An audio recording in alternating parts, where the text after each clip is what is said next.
Shalom, selamat pagi Bapak Ibu Saudara yang terkasih di dalam nama Tuhan Yesus Kristus. Mimbar Gemar pagi hari ini, Rabu tanggal 30 Juni 2021. Pada pagi hari ini, jadwal pembacaan Gemar terambil dari 2 Petrus pasal yang pertama. Saya akan berbagi berkat bagi Bapak Ibu Saudara dari ayat yang ketiga sampai yang ke-15. Judul perikopnya adalah panggilan dan pilihan Allah. Dan jadwal Gemar pagi hari ini saya melihat bahwa ini sangat relevan dengan khotbah minggu kemarin. Dalam minggu kemarin Bapak Gembala menyampaikan khotbah dengan tema menghadap tahta pengadilan Kristus. Dan dalam 2 Petrus pasal 1 ini kita diingatkan kembali supaya kita menghargai panggilan dan pilihan Allah di dalam kehidupan kita. Kita akan baca terlebih dahulu ayat yang ketiga dan 4. Demikian firman Tuhan, karena kuasa ilahinya telah menganugerahkan kepada kita segala sesuatu yang berguna untuk hidup, yang saleh oleh pengenalan kita akan Dia, yang telah memanggil kita oleh kuasanya yang mulia dan ajaib. Dengan jalan itu Ia telah menganugerahkan kepada kita janji-janji yang berharga dan sangat besar, supaya olehnya kamu boleh mengambil bagian dalam kodrat ilahi dan luput dari hawa nafsu duniawi yang membinasakan kita. Bapak Ibu Saudara yang dikasihi Tuhan, kita diselamatkan adalah karena anugerah Tuhan semata-mata, bukan karena kebaikan kita, bukan karena hebatnya kita, bukan juga karena amal yang telah kita lakukan. Semuanya itu tidak bisa menyelamatkan kita. Tetapi anugerah keselamatan itu benar-benar murni, mutlak hadiah dari Tuhan. Tidak ada usaha dari kita sedikit pun. Itu sebabnya setelah kita diselamatkan oleh Tuhan, maka kita tidak boleh lagi hidup sembrono. Kita tidak boleh menyia-nyiakan anugerah yang telah Tuhan berikan di dalam kehidupan kita. Karena dari sekian banyak orang, Tuhan sudah memanggil kita dan Tuhan sudah memilih kita untuk kita menerima anugerah yang luar biasa, yaitu keselamatan kekal. Dalam Filipi pasal 2 ayat yang ke-12, di situ mengatakan bahwa tetaplah kerjakan keselamatanmu dengan takut dan gentar. Bapak Ibu Saudara yang terkasih,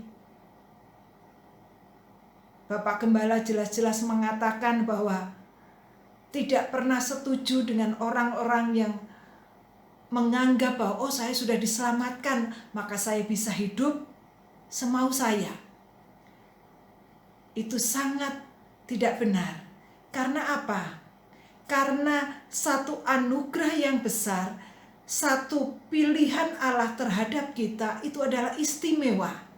Dan kita harus mengucap syukur kepada Allah atas anugerah keselamatan yang telah kita terima. Kita harus mengerjakan keselamatan kita dengan takut dan gentar kepada Tuhan. Kita harus memperhatikan cara hidup kita.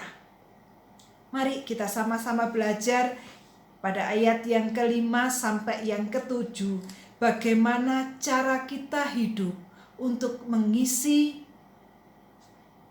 anugerah keselamatan yang telah kita terima.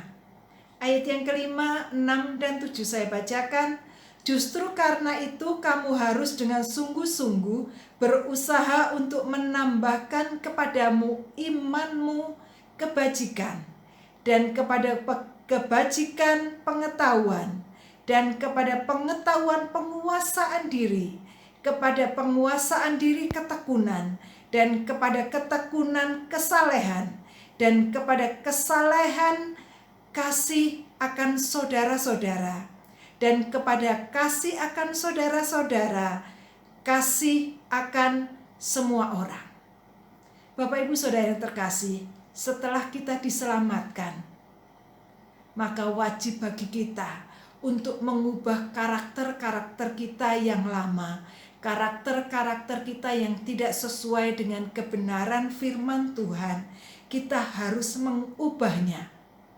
Kita harus membuang apa yang harus kita buang, dan kita harus mematikan apa yang harus kita matikan.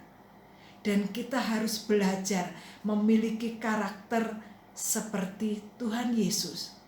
Kita terus beriman kepada Tuhan Yesus. Tidak hanya cukup iman percaya kita kepada Tuhan, tetapi dikatakan di sini, di atas iman kita, kita harus membangun kebajikan. Dan kita tidak boleh puas dengan itu saja, tetapi lebih lagi kepada kebajikan pengetahuan.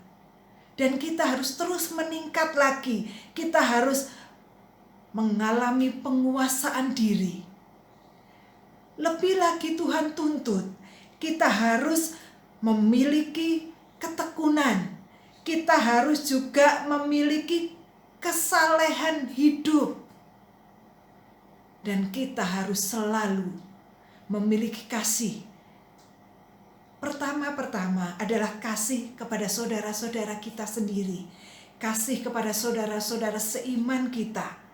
Tetapi di sini dikatakan kepada kasih akan saudara-saudara, kita juga diminta untuk kasih akan semua orang. Tuntutan dari Tuhan kepada kita orang-orang yang sudah diselamatkan, setiap hari kita harus semakin mengejar karakter kehidupan kita. Semakin hari semakin seperti Kristus. Supaya apa? Ayat yang ke-8 dikatakan, sebab apabila semuanya itu ada padamu dengan berlimpah-limpah, kamu akan dibuatnya menjadi giat dan berhasil dalam pengenalanmu akan Yesus Kristus Tuhan kita. Bapak Ibu Saudara, semakin hari karakter kita yang lama harus semakin hilang, semakin kita matikan.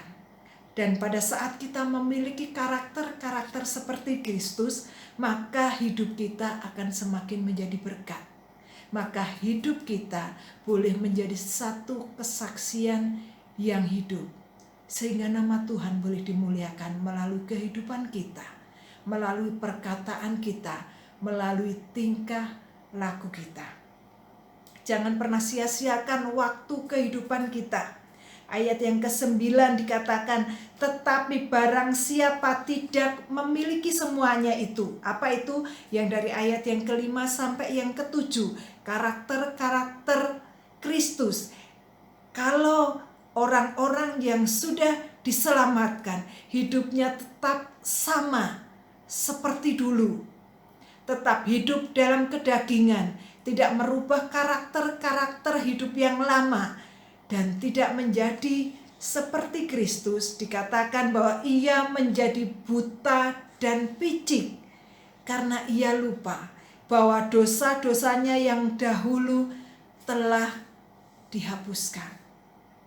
Firman Tuhan sangat jelas mengatakan, orang-orang yang sudah diselamatkan, orang-orang yang sudah menerima anugerah keselamatan, tetapi hidupnya tidak mau berubah sesuai dengan tuntunan Roh Kudus, maka dia dikatakan seperti orang buta dan picik. Karena dia tidak mau bersyukur atas anugerah keselamatan. Dalam Efesus pasal 5 ayat yang ke-16 dikatakan bahwa gunakan waktu yang ada karena hari-hari ini adalah jahat. Gunakan sebaik-baiknya kesempatan yang kita miliki, karena masa-masa ini adalah masa-masa yang jahat. Bapak Ibu Saudara yang terkasih, firman Tuhan dalam 1 tahun program berjalan di gereja kita, dengan visi yang telah Tuhan berikan kepada Bapak Gembala, bahwa kehidupan kita harus semakin menuju kesempurnaan seperti karakter Kristus. Mari kita baca ayat yang ke-10 dan ke-11. Karena itu saudara-saudaraku, berusahalah sungguh-sungguh. Saya ulangi, berusahalah sungguh-sungguh supaya panggilanmu dan pilihanmu makin teguh. Sebab jika kamu melakukannya, kamu tidak akan pernah tersandung. Ayat yang ke-11, dengan demikian kepada kamu akan dikaruniakan hak penuh untuk memasuki kerajaan kekal, yaitu kerajaan Tuhan dan Juru Selamat kita, Yesus Kristus. Kita sudah diselamatkan. Biarlah kita membangun dasar keselamatan yang Tuhan sudah taruhkan dengan bahan-bahan yang tahan uji. Karena pada saat kita menghadap tahta pengadilan Kristus, maka pekerjaan kita akan diuji dengan api. Apakah kita membangunnya dengan emas, perak, dan batu permata yang tahan oleh ujian yang Tuhan berikan, dibakar? Apakah pekerjaan kita tetap bertahan seperti emas, perak, dan batu permata? Ataukah kita menyia-nyiakan waktu kita seperti kita membangun dasar yang telah Tuhan letakkan dengan kayu, rumput kering, atau jerami, sehingga waktu ujian itu diberikan, maka bangunan kita terbakar dan kita akan malu di hadapan Tuhan. Biarlah kita merenungkan kehidupan kita ini. Selagi ada waktu, mari jangan sia-siakan. 1 Yohanes pasal 2 ayat yang ke-28 akan menutup renungan gemar pagi hari ini. 1 Yohanes pasal 2 ayat yang ke-28, demikian firman Tuhan. Maka sekarang anak-anakku, tinggallah di dalam Kristus, supaya apabila ia menyatakan dirinya, kita beroleh keberanian dan tidak usah malu terhadap dia pada hari kedatangannya. Biarlah kita boleh terus belajar menghidupi firman Tuhan yang kita dengar, baik itu melalui khotbah minggu maupun melalui mimbar gemar. Kita akan berdoa.